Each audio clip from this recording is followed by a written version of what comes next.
बच्चों class 8th की exercise 11.2 करेंगे जिसका क्वेश्चन नंबर 7th है। तो देखिए क्वेश्चन नंबर 7th कैसे करना है।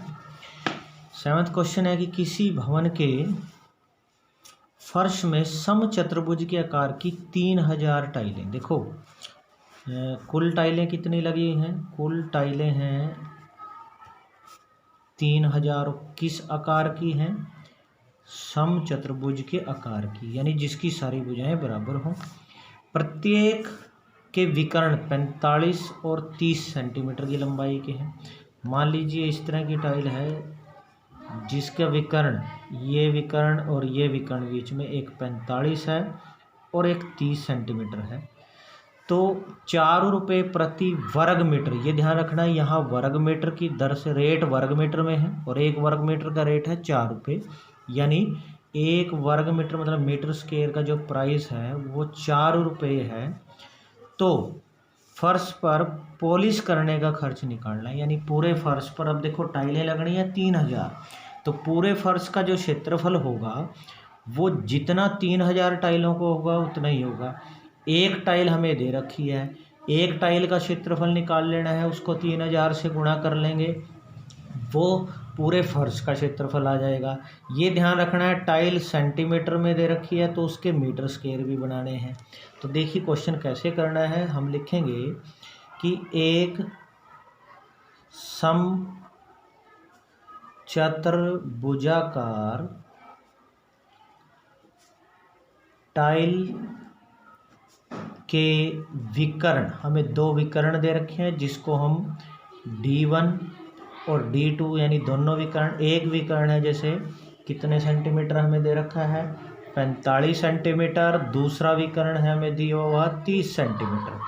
तो एक टाइल का क्षेत्रफल हम निकाल लेंगे। सबसे पहले वो होता है फार्मूला समचतुर्भुज का 1/2 गुणा पहला विकर्ण गुणा में दूसरा विकर्ण। तो 1/2 पहला विकर्ण 45 गुणा में दूसरा विकर्ण 30, 2 से 30 को कट किया 15, गुणा करेंगे 15 पंजे 75 हासिल 7, 15 चौके 60 और 7 67, तो 675 ये आ गया सेंटीमीटर स्क्वायर में। अब 300 टाइलों का क्षेत्रफल निकाल लेंगे। पहले हम लिखेंगे अब 300 टाइलों जो कि पूरा फर्श, 3000 टाइलों वो पूरा फर्श हो जाएगा का क्षेत्रफल कितना बनेगा हमारे पास। तो 675 को हम 3000 से गुणा कर लेंगे, तो 3 जीरो बाद में 3 पंजे 15 हासिल 1, 3 सत्ते 21 और 1 22, 3 छिके 18 और 2 20, तो सेंटीमीटर स्क्वायर। अभी हम इसको मीटर स्क्वायर में बदलेंगे। तो देखिए हमने सबसे पहले इसको लिख लेना है और इसको मीटर स्क्वायर में, देखो अगर सिर्फ 1 सेंटीमीटर होता, सेंटीमीटर स्क्वायर का मतलब क्या होता है कि सेंटीमीटर गुणा सेंटीमीटर, यानी 2 बार उसको स्क्वायर 2 पावर तभी लिखते हैं। तो इसलिए एक बार के बदलने के लिए 100 से भाग करनी, लेकिन स्क्वायर है इसलिए 2 बार 100 से भाग करेंगे तो ये मीटर स्क्वायर हो जाएगा। तो ये 3 जीरो कट कर दो, तो ये हमारे पास बच गया 2025/10 मीटर स्क्वायर। तो अब हम लिखेंगे कि 2000 हमारे पास 1 मीटर स्क्वायर फर्श पर पॉलिश का खर्च या व्यय जो है वो हमें कितना दे रखा है 4 रुपये। तो अब बताना है 2025/10 मीटर स्क्वायर फर्श पर पॉलिश का खर्च। तो 2025/10 जो है गुणा में 4, तो 2 दूनी 4, 2 पंजे 10, 5 से कट किया 5 चौके 20, ना जाने की 0, 5 पंजे 25, 405 को 2 से गुणा करेंगे तो 810 रुपये, ये हमारा इसका आंसर आ जाएगा। तो इस तरह से ये क्वेश्चन नंबर 7 हो गया है। अब हम करेंगे क्वेश्चन नंबर 8। तो देखिए क्वेश्चन नंबर 8 कैसे है बच्चों। 8th क्वेश्चन देखो, स्टेटमेंट है मोहन एक समलंब के आकार का खेत खरीदना चाहता है। ये देखिए आकृति में देखिए ये एक समलंब है, यहाँ पे ये सारी आकृति एक समलम के आकार की है। इस खेत की नदी के साथ वाली भुजा, एक तरफ नदी है, दूसरी तरफ सड़क है। तो ये नदी के साथ वाली भुजा, ये जो खेत की यहाँ से यहाँ तक है, सड़क के साथ वाली भुजा के समांतर है। तो ये भुजा और ये जो भुजा बिल्कुल सीधी है। समांतर का मतलब बिल्कुल सीधी है, कहीं नहीं मिलेंगी, और लंबाई में दुगनी है। नदी वाली दुगनी है। मान लीजिए ये सड़क के साइड वाली भुजा को अगर हम x लें तो इसका डबल यानी ये हो जाएगा 2x। ठीक है, इसका दुगना हो जाएगा ये। और इनके बीच की जो ऊंचाई है वो हमें दे रखी है 100 है, 100 मीटर है दे रखी है लंबवत दूरी। और इस खेत का पूरे का क्षेत्रफल हमें मीटर स्क्वायर में दिया हुआ है। पूरे खेत का क्षेत्रफल पहले ही दे रखा है 10,500 मीटर स्क्वायर है। तो नदी के साथ वाली भुजा यानी ये जो 2x है ये निकालनी है। तो देखिए कैसे करेंगे हम। सबसे पहले जैसे मैंने फिगर बना ली है, ये एक समलंब बनाई। इधर मान लीजिए सड़क थी और इधर नदी थी। नदी वाली दुगनी भुजा थी, डबल ये इधर वाली x मान ली तो ये उसका डबल यानी 2x। और बीच की ऊंचाई दे रखी है 100 मीटर। ये लंबवत दूरी, सीधी ऊंचाई। तो हम लिखेंगे कि समलंब आकार के खेत की सड़क वाली भुजा, मान लीजिए ये मान लेते हैं, माना लिख लेते हैं आगे, x मान ली, x मीटर। तो समलंब के आकार के, अब नदी की सड़क या नदी की वाली भुजा दुगुना है 2x मीटर। अब खेत की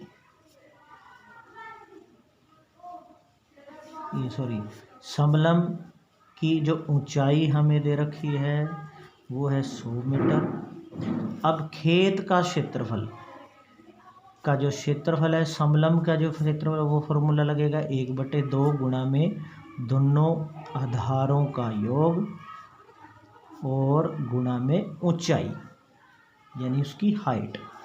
तो 1/2 गुणा में आधार दोनों, एक x है एक 2x है, तो दोनों को जोड़ देंगे और गुणा में ऊंचाई बीच की 100 है। और ये क्षेत्रफल बराबर किसके लिखना है, हमें दे रखा है कितना, 10,500 के बराबर दिया हुआ है।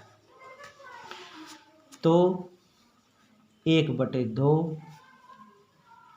गुणा में x में 2x जुड़ गया तो 3x हो गया, और गुणा में यहाँ 100 बराबर 10,500 बराबर 2 से इसको कट कर दिया 50 हो गया। 50 को 3 से गुणा करेंगे 150, साथ में x है बराबर 10,500, और x बराबर 10,500 के बटे में ये 150 इसके नीचे आ जाएगा। 0 से 0 और 15 सत्ते 105 होते हैं, एक 0, तो x बराबर आ गया हमारे पास 70। लेकिन हमें x नहीं निकालना, नदी के साइड वाली भुजा है 2x, तो हमने लिखना है अब नदी की ओर वाली भुजा निकालनी है, वो है 2x। तो यानी 2 गुणा में x का मान है 70, तो 2 गुणा 70 कितना आ गया, 140 मीटर। तो ये हमारा इसका आंसर आ जाएगा। ये क्वेश्चन नंबर 8 हो गया बच्चों, आपने इसको समझ लेना है। अब हम करेंगे क्वेश्चन नंबर 9। तो 9th क्वेश्चन देखिए क्या है।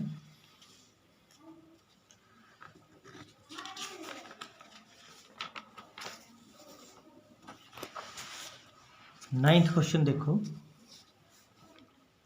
9th क्वेश्चन है, ये एक आकृति है कि एक ऊपर उठे चबूतरे, चबूतरा होता है जैसे कोई स्टेज होती है। स्कूलों में आपने देखोगे स्टेज जो है वो एक तरह से ऊपर से देखोगे तो वो आपको ऐसे दिखेगी, ऐसे सीधी।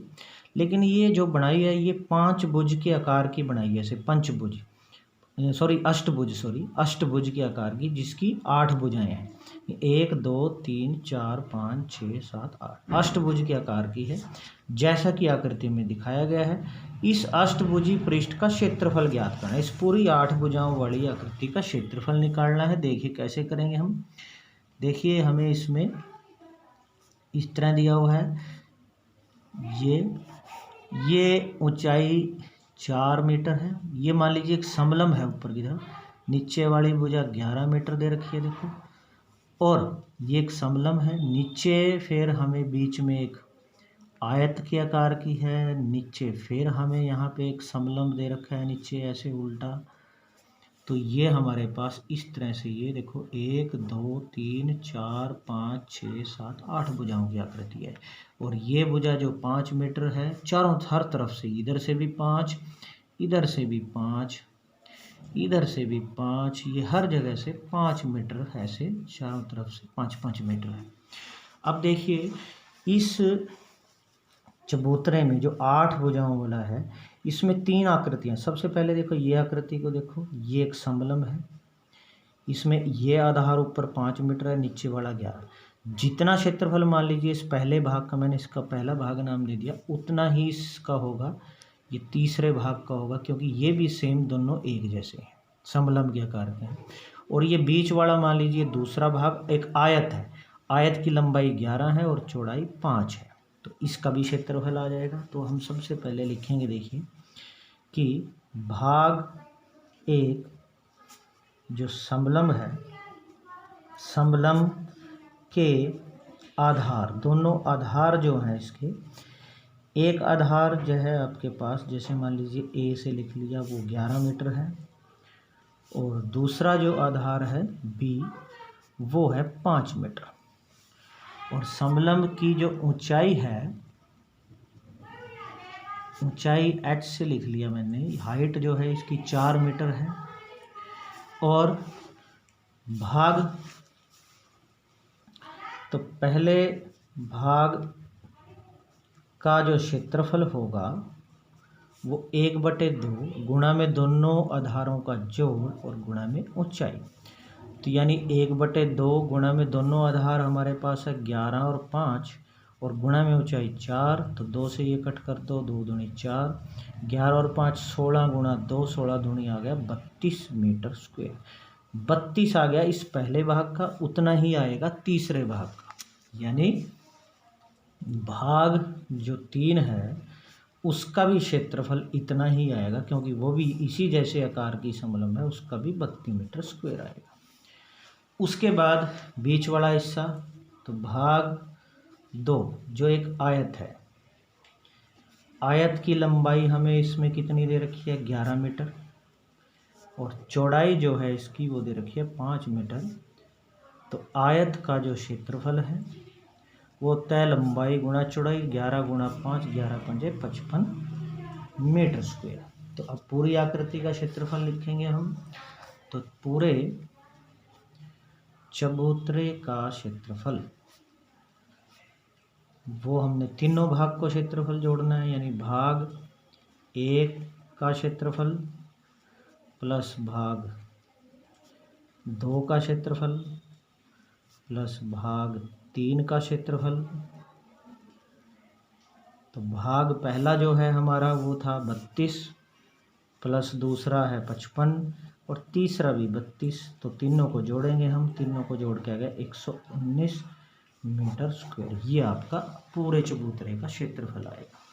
उसके बाद देखिए बच्चों, अब हम करेंगे क्वेश्चन नंबर 10। क्वेश्चन नंबर 10 देखिए, आपने ध्यान से समझना है। क्वेश्चन नंबर 10 है हमारे पास, देखिए 10वां क्वेश्चन है कि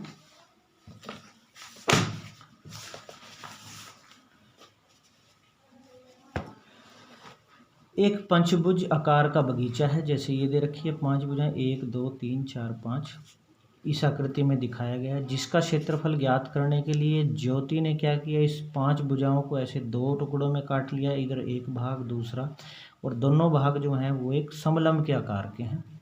यानी अगर आप एक समलंब का इसका क्षेत्रफल निकाल लोगे उतना ही इसका होगा। तो पूरी आकृति का निकालने के लिए दोनों का जोड़ देंगे या दोनों का दुगुना कर देंगे। तो इसी तरह से दूसरा कविता ने बनाया, और एक उसने क्या किया, इसको ऐसे की बजाय इस तरह कट कर लिया। ये पहला भाग एक त्रिभुज है और ऐसी दूसरा एक वर्ग है, तो इसका क्षेत्रफल दोनों को जोड़ देंगे तब भी पूरा आ जाएगा। अब इसमें कहा है कि ज्योति और कविता ने इसे 2 विभिन्न तरीकों से विभाजित किया, दोनों तरीकों का उपयोग करते इसका क्षेत्रफल ज्ञात करना है। पहले इन दोनों से निकालना है, और फिर क्या आप इसका क्षेत्रफल की कोई और विधि भी बता सकते हैं, वो भी बताना है। तो देखिए कैसे करेंगे हम। सबसे पहले देखिए जैसे ज्योति, ठीक है, ज्योति का जो आरेख है वो हमें दे रखा है किस तरह से। हमें ज्योति ने इस तरह से बताया कि उसने इस पंचभुज को इस तरह से, देखिए ये जो बनेगी ये एक समलंब बनेगी ऐसे, और ये मैं आधा भाग मैंने लिया। देखो अगर मैं इसको ऐसे करूं तो ये जैसे नीचे का आधार, ये ऊपर का आधार, और ये उनकी ऊंचाई, ये दोनों आधार, ये ऊंचाई समलंब बनेगी। और इसका आधा हिस्सा इधर इसी तरह नीचे। तो देखिए ये 15 है सारा, तो सारा 15 है, तो ये आधा कितना आ जाएगा उत्तर, 15 का आधा 7.5 आएगी, यानी ऊंचाई 7.5 सॉरी। और ये 15 है, तो ये 15 इधर वाला आधार, और ये सारा यहाँ से यहाँ तक देखो इस आकृति में, यहाँ से यहाँ तक कितना है, ये सारा 30 है। तो यानी ये जो है इतना 30 आ जाएगा, जितना बाहर से उतना ही आ जाएगा। तो इस एक समलंब का जो हमारे पास आधार दोनों 30 और 15 है, ऊंचाई 7.5, उतना ही इस दूसरे भाग का होगा। तो पहले और दूसरे दोनों का सेम होगा, और दोनों को जोड़ देंगे तो पूरी पंचभुज का क्षेत्रफल आ जाएगा। तो हम लिखेंगे कि भाग 1 जो इसमें किया हुआ है वो समलंब है। समलंब के दोनों आधार जो हैं, मान लीजिए एक आधार जो है वो 30 मीटर है, दूसरा जो आधार है बी वो 15 मीटर है, ऊंचाई जो है वो 7.5 मीटर है। तो अब हम देखिए भाग 1 का जो क्षेत्रफल निकाल लेंगे, फॉर्मूला समलंब का क्षेत्रफल 1/2, दोनों आधारों का जोड़ और गुणा में ऊंचाई। तो 1/2 गुणा में दोनों आधारों का जोड़ हमारे पास हो जाएगा 30 और 15 दोनों को जोड़ देंगे, 30 + 15, और ऊंचाई है कितनी 7.5। तो 30 और 15 हमारे पास जोड़ के कितना बनेगा, हमारे पास 30 और 15 को जब हमने जोड़ा तो ये हमारे पास बनेगा 45 गुणा में 7.5। अब 45 को 7.5 से हम गुणा करेंगे, तो 45 को 7.5 से गुणा किया हमने तो ये हमारे पास बनेगा 337.5। गुणा जब आप करोगे और बटे में कितना है 2, तो ये मीटर स्क्वायर एक भाग का क्षेत्रफल आया इसका, एक का। अब पूरी आकृति का, पूरी पंचभुज का क्षेत्रफल, क्योंकि हमें इस हिस्से का पता है सारे का निकालना, तो इसका डबल कर लो, क्योंकि दोनों, तो हमने दुगुना कर लेना है, 2 गुणा किसका, भाग 1 के क्षेत्रफल से। तो 2 गुणा में भाग 1 का क्षेत्रफल आया 337.5 बटे 2, 2 से 2 कट गया, तो हमारे पास आ गए 337.5 मीटर स्क्वायर। ये हमारे पास, ये जैसे ज्योति ने बताया था उस तरह से हमने क्षेत्रफल निकाल लिया। अब दूसरा आरेख है कविता। देखिए कविता का आरेख जो था उसने इस तरह से बनाया है। उसने इस पंचभुज में उसने क्या किया, इसको ऊपर त्रिभुज में बांट दिया, ये पहला भाग, और नीचे दूसरा जो है ये एक वर्ग है। इन दोनों के क्षेत्रफल को जोड़ देंगे तो पूरी आकृति का आ जाएगा। ये देखिए भुजा 15 बनेगी, नीचे से भी 15 है, तो वर्ग का क्षेत्रफल भुजा गुणा भुजा हो जाएगा। इस त्रिभुज का ये आधार नीचे 15 है, और ये जो ऊंचाई होगी ऐसे, क्योंकि देखो ये पूरा जो था, अगर आप देखो ये 15, ये सारा इसमें जो थी ये सारी 30 थी, ये 15 है, तो ये ऊपर भी कितना बचेगा 15, तो इसकी ऊंचाई भी यहाँ से ऊपर ये बचेगी 15। तो अब लिखेंगे हम कि इसमें जैसे ऊपर वाला भाग 1 जो है ये त्रिभुज है, त्रिभुज का आधार तो कितना है हमारे पास, नीचे आधार 15 मीटर, ठीक है, और ऊंचाई, त्रिभुज की ऊंचाई जो है वो आएगी हमारे पास, वो भी 15 मीटर। तो भाग 1 का जो क्षेत्रफल होगा 1/2 गुणा में आधार गुणा में ऊंचाई, ये त्रिभुज के क्षेत्रफल का फॉर्मूला है। तो 1/2 आधार 15 और गुणा में ऊंचाई भी 15। 15 को 15 से गुणा करेंगे तो हमारे पास आ जाएगा 225/2, और 225 का आधा करेंगे 2 एकम 2, 2 एकम 2, 2 दूनी 4, 112.5 मीटर स्क्वायर। ये 1 का आया। और भाग 2 जो था वर्ग की भुजा जो है वो 15 मीटर है। तो भाग 2 वर्ग का जो क्षेत्रफल है भुजा गुणा भुजा, भुजा गुणा भुजा, 15 गुणा 15, 15 को 15 से गुणा किया तो 225 मीटर स्क्वायर। तो पूरी पंचभुज का जो क्षेत्रफल बनेगा वो भाग 1 का क्षेत्रफल प्लस भाग 2 का क्षेत्रफल। भाग 1 का क्षेत्रफल कितना निकाला था हमने 112.5 और दूसरे का 225।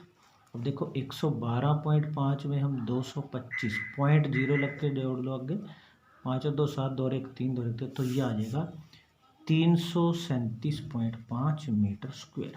तो देखो ये भी 337.5 आया, ये भी 337 आया था, दोनों तरीकों से आया।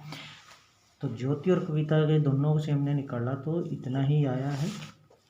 अब इन्होंने पूछा है कि क्या आप इसका क्षेत्रफल अन्य कोई विधि से बता सकते हैं। तो आइए हम कोशिश करते हैं, एक विधि और कोई ट्राई करके देखते हैं भी क्या हम निकाल सकते हैं क्या इसका इस तरह से। तो देखिए एक विधि हम इसके निकालते हैं, अन्य विधि हम निकालते हैं। तो देखिए हम अन्य विधि में क्या करते हैं, जैसे हमारे पास ये इस तरह से पंचभुज थी और हमारे पास ये 15 दिया हुआ है, ये यहाँ से यहाँ तक सारा 30 था। मैं इसको ऐसे डैश डैश में आगे पूरा कर लेता हूँ। ऐसे देखिए ये मैंने ऐसे डैश डैश में पूरा किया। हमारे पास हमें क्षेत्रफल चाहिए इसका। देखिए ये बाहर की ओर देखो, ये सारी मैंने क्या बनाई, एक आयत बनाई सारी कंप्लीट यहाँ से यहाँ तक, जिसकी लंबाई 30 है और चौड़ाई 15। मुझे क्षेत्रफल चाहिए बीच वाले हिस्से का। तो पूरी आयत के क्षेत्रफल में से मेरे को ये 2 त्रिभुजें हैं, जितनी त्रिभुज ये है पहले, ये छोटी सी इधर और इतनी इधर, दोनों एक जैसी हैं। इन दोनों को अगर निकाल दें तो ये इस बीच वाले हिस्से का क्षेत्रफल आ जाएगा। और ये जो त्रिभुज है यहाँ से यहाँ तक की, ये देखो ये सारा 15 है तो आधा कितना हो जाएगा, ये 7.5 आधा। इस त्रिभुज का आधार 7.5 और ये ऊंचाई जो है इसकी यहाँ से यहाँ तक, ये आधी इस 30 का आधा, ये 15 है। यानी इस त्रिभुज का आधार और ऊंचाई पता है हमें। तो हम इसको देखो कैसे निकाल लेंगे अन्य विधि से, कि पंचभुज का जो क्षेत्रफल निकालना है हमने, वो कैसे निकलेगा कि पूरी आयत का जो क्षेत्रफल होगा उसमें से माइनस करेंगे दुगुना किसका, एक त्रिभुज का क्षेत्रफल, त्रिभुज के क्षेत्रफल का दुगुना क्यों किया, क्योंकि 2 त्रिभुजें एक जैसी थी। तो पूरी आयत का क्षेत्रफल 30 गुणा 15 यानी लंबाई गुणा चौड़ाई, और 2 दुगुना किसका, त्रिभुज का क्षेत्रफल 1/2 गुणा में आधार और गुणा में ऊंचाई। तो 2 से तो 2 कट गया, ये आ गया 450 माइनस आधार कितना है इस त्रिभुज का, ये आधा 7.5 और ऊंचाई इधर आ जाएगी ये 15। तो 450 माइनस इसको इससे गुणा करेंगे 7.5 से तो हमारे पास आ जाएगा 112.5। अब 450 को में से 112.5 घटाएंगे तो 10 में से 5 गए 5, 9 में से 2 गए 7, यहाँ 4 में से गया 3 और ये भी आ जाएगा 337.5 मीटर स्क्वायर। तो देखो हमने दोनों तरीक़ों से उनसे किया, वो भी 337.5 मीटर स्क्वायर आया, ये भी उतना आया, तो ये अन्य विधि होगी। तो इस तरह से ये हमारा क्वेश्चन नंबर 10 हो गया। ये दोनों हमने 337.5 निकाले थे और ये हमने तीसरी विधि 337.5 है। अब लास्ट क्वेश्चन करते हैं, क्वेश्चन नंबर 11। तो 11वां क्वेश्चन देखिए क्या है कि हमारे पास यहाँ पे एक आकृति दे रखी है। देखिए 11th में इस तरह से एक फ़ोटो का फ्रेम है और इसमें जो है ये जैसे फ़ोटो बीच में मान लीजिए कोई पिक्चर लगाई गई है इस बीच वाले हिस्से में, और यहाँ पे ये ऐसे कोई लकड़ी का फ्रेम है जैसे चारों तरफ। ये 28 सेंटीमीटर सॉरी, ये अंदर से 20, नीचे से ये 24 और ये 16 ऐसे। तो देखिए हमारे पास यहाँ पे मान लीजिए ये पहला हिस्सा है, हमें क्या निकालना है इसमें, तो प्रत्येक खंड का क्षेत्रफल यानी हर एक का, और हर एक खंड की चौड़ाई समान है। देखिए ये सारा 28 है, अंदर वाला 20 है, तो इसका मतलब 28 में से 20 कम कर दिए तो कितने बच गए 8, यानी 4 इधर से और 4 ही इधर से, यानी इन हर एक की चौड़ाई 4 है। तो सबसे पहले तो हम देखिए ये एक समलंब बनेगी। जैसे पहला भाग मान लीजिए इसका नीचे का आधार 24, ऊपर का 16 और ऊंचाई 4, ये पहला भाग मान लीजिए। इसी तरह ये दूसरा भाग है जो ये आधार 28, ये 20 और ऊंचाई 4 लेंगे हम। इसी तरह ये तीसरा भाग कितना, जितना पहला होगा और ये दूसरे जितना होगा चौथा। तो हम सबसे पहले लिखेंगे जैसे प्रत्येक भाग की ऊंचाई निकाल लो पहले तो h से, वो तो आ जाएगी 28 में से 2 बार हमने क्या कम कर दिया, सॉरी 20 कम कर दिया 28 में से, तो कितना बचा 8 ये, और उसका आधा करेंगे तो ये 4 सेंटीमीटर ऊंचाई आ जाएगी। अब हम लिखेंगे भाग 1 यानी समलंब का आधार कितना है 24 सेंटीमीटर, दूसरा आधार 20 है 16 सेंटीमीटर, ऊंचाई h से 4 सेंटीमीटर। तो भाग 1 का जो क्षेत्रफल बनेगा फॉर्मूला 1/2 गुणा में दोनों आधारों का जोड़, तो a + b और गुणा में ऊंचाई h, तो यानी 1/2 गुणा में a और b कितना आ जाएगा 24 + 16 और गुणा में ऊंचाई 4, 2 से कट कर देंगे 2 दूनी 4, 16 और 24 कितना आ जाएगा ये 40 और गुणा में 2 यानी ये आ जाएगा 80 सेंटीमीटर स्क्वायर। ये भाग 1 का क्षेत्रफल आ जाएगा। इसी तरह भाग 2 जो समलंब है दूसरी ये वाली के दोनों आधार अगर हम लिखें, आधार A मान लीजिए ये 28 है और आधार B 20 और ऊंचाई रहेगी उतनी ही, ऊंचाई 4 सेंटीमीटर। तो क्षेत्रफल इसका भी उसी तरह 1/2 दोनों आधारों का जोड़ 28 + 20 और गुणा में ऊंचाई 4, तो 2 से कट कर दिया 2 दूनी 4, 28 और 20 48 गुणा 2 ये आ जाएगा 96 सेंटीमीटर। अब चारों भागों का क्षेत्रफल अलग अलग का, जैसे सॉरी हम लिख लेते हैं पहले भाग का क्षेत्रफल कितना था, पहला भाग हमारे पास मतलब 80 सेंटीमीटर स्क्वायर, दूसरे भाग का क्षेत्रफल यह भी निकाला हमने 96 सेंटीमीटर स्क्वायर, तीसरे भाग का क्षेत्रफल जितना पहले का था उतना ही तीसरे का होगा तो 80 सेंटीमीटर स्क्वायर, और चौथे का जितना हमारे पास दूसरे का था उतना चौथे का तो 96 सेंटीमीटर स्क्वायर। तो ये चारों भाग का क्षेत्रफल आ जाएगा, यही हमने निकालना था। तो इस तरह से बच्चों आपने इसको अच्छे से समझ के नोट कर लेना है, आपकी एक्सरसाइज कंप्लीट है।